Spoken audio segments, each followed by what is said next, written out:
پارہ نمبر 6 سورہ المائدہ آیت نمبر 18۔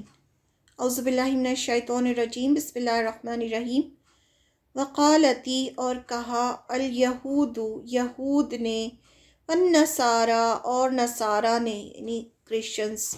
یہود یعنی جیوز اور نصارہ یعنی کرسچنز، نحنو ہم، ابناء بیٹے ہیں اللہ اللہ کے، وَأَحِبَّاؤُهُ اور اس کے پیارے ہیں۔ قل کہہ دیجئے، فلیما پھر کیوں، یعذبکم وہ عذاب دیتا ہے تمہیں، بذنوبکم باوجہ تمہارے گناہوں کے، بلکہ انتم تم بشرن ایک انسان ہو، ممن اس نے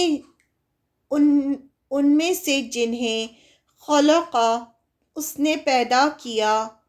یغفرو وہ بخش دے گا، لمن یشاء جسے وہ چاہے گا،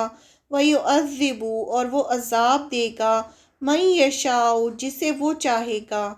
وللہ اور اللہ ہی کے لیے ہیں، اللہ ہی کے لیے ہے، ملکو بادشاہت، السماواتی آسمانوں کی، والارضی اور زمین کی، وما اور جو بینہما درمیان ہے ان دونوں کے، وإلیہ اور طرف اسی کے، المصیر لوٹنا ہے۔ ترجمہ: یہود اور نصارہ کہتے ہیں کہ ہم اللہ کے بیٹے اور اس کے چہیتے ہیں، یعنی ان کا ماننا تھا یہود اور نصارہ کا، کیونکہ یہ پیغامبروں کی اولاد میں سے تھے، ابراہیم علیہ السلام کی نسل میں سے تھے، تو اس لیے اور اللہ تعالیٰ نے اتنے بے شمار پیغامبر ان کی طرف بھیجے اور انہیں اتنی نعمتیں دی، تو یہ کہتے تھے کہ ہم تو اللہ کے بیٹے اور اللہ کے چہیتے ہیں۔ تو ان سے کہو، آپ صلی اللہ علیہ وسلم سے کہا جا رہا ہے کہ ان لوگوں سے کہو، پھر اللہ تمہارے گناہوں کی وجہ سے تمہیں سزا کیوں دیتا ہے؟ نہیں، بلکہ تم انہی انسانوں کی طرح انسان ہو جو اس نے پیدا کیے ہیں، وہ جس کو چاہتا ہے بخش دیتا ہے اور جس کو چاہتا ہے عذاب دیتا ہے۔ آسمان اور زمین پر اور ان کے درمیان جو کچھ موجود ہے، اس پر تنہا ملکیت اللہ ہی کی ہے، اور اسی کی طرف سب کو لوٹ کر جانا ہے۔ یہ اللہ تعالیٰ نے خبر دے دی کہ اللہ کے ہاتھ میں ہے، جس کو چاہے بخش دے، جس کو چاہے عذاب دے۔ اب یہ یہود اور نصارہ کہتے ہیں کہ ہم اللہ کے بیٹے اور اس کے چہیتے ہیں۔ وہ ایسا کیوں کہتے تھے؟ یہود کہتے تھے کہ عزیر علیہ السلام اللہ کے بیٹے ہیں، نصارہ کہتے تھے کہ عیسیٰ علیہ السلام اللہ کے بیٹے ہیں، اور خود کو پیغامبر کی اولاد مانتے تھے،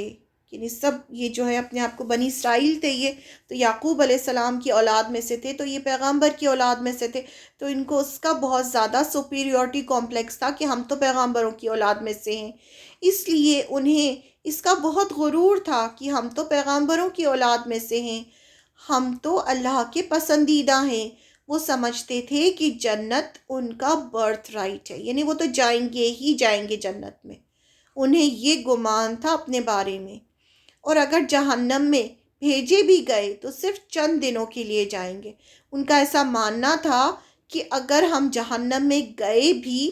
تو بھی ہم تھوڑے دنوں کے لیے جائیں گے، اور اس کے بعد تو ہمیں جنت میں ہی جانا ہے۔ جیسے آج کل مسلمان بھی یہی سوچتا ہے نا کہ اگر جہنم میں جانا ہوا تو ہم تھوڑے ٹائم کے لیے جائیں گے، اس کے بعد تو ہمیں جنت میں ہی جانا ہے کیونکہ ہم مسلمان ہیں۔ تو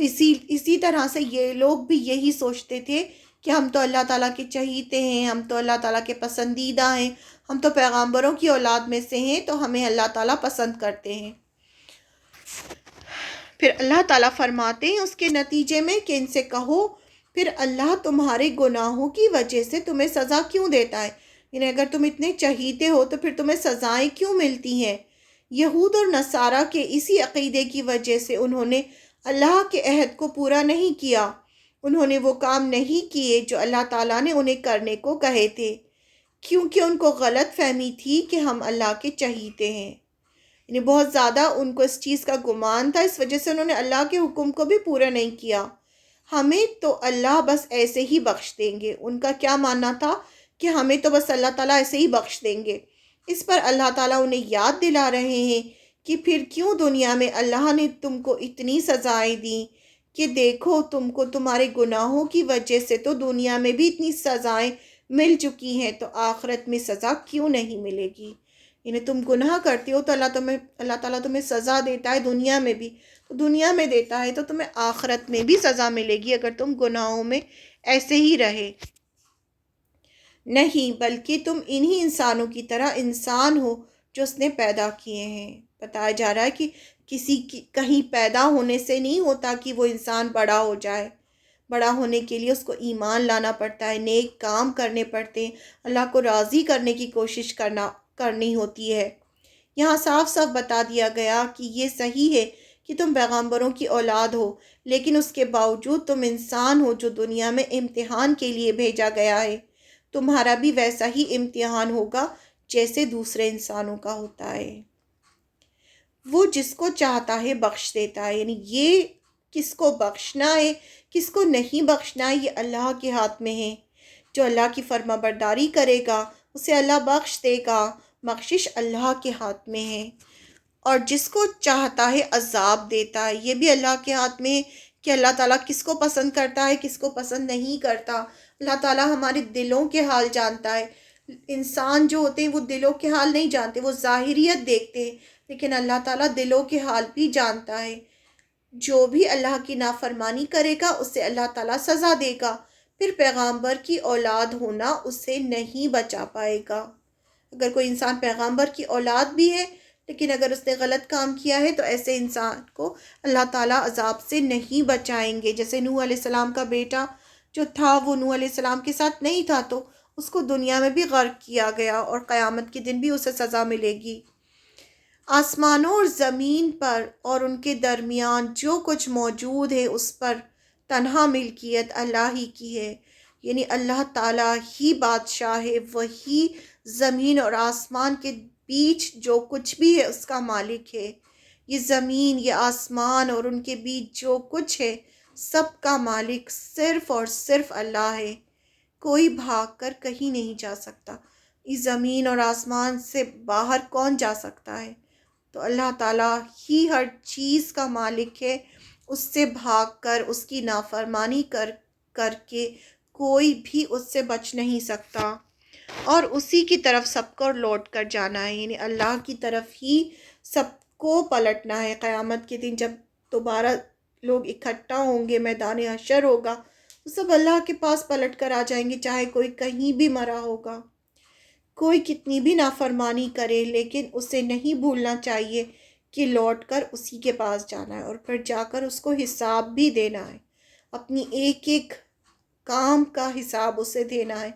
تو یہ انسان کو نہیں بھولنا چاہیے، اور یہ سب اللہ تعالیٰ ہمیں قرآن مجید میں بار بار یاد دلا رہے ہیں تاکہ ہم بھی اللہ کی نافرمانی سے بچیں، اور یہ نہ سمجھے کہ ہم مسلمان ہیں تو ہم سیدھے جنت میں جائیں گے، ہمیں تو کچھ کرنے کی ضرورت ہی نہیں ہے، ہم تو اللہ کے پسندیدہ ہیں، ہمیں تو آپ صلی اللہ علیہ وسلم کی بخشش نصیب ہوگی۔ نہیں، ہمیں کتنی ساری آیتیں آتی ہیں جس میں اللہ تعالیٰ یا ایھا الذین آمنو کہہ کر ہمیں پکارتے ہیں، اور ہم جو سورہ فاتحہ پڑھتے ہیں اور اس میں ہم جو ہر نماز کی ہر رکعت میں سورہ فاتحہ پڑھتے ہیں اور اللہ سے ہم ہدایت مانگتے ہیں، اگر ہم ہدایت یافتہ ہوتے تو پھر ہمیں کیوں اللہ تعالیٰ سکھاتے کہ ہر نماز کی ہر رکعت میں اللہ سے ہدایت مانگو، اللہ سے سیدھا راستہ مانگو، کیونکہ ہر پل ہمیں اللہ کی ہدایت کی ضرورت ہے، کیونکہ لوٹ کر ہمیں اللہ کے پاس ہی جانا ہے۔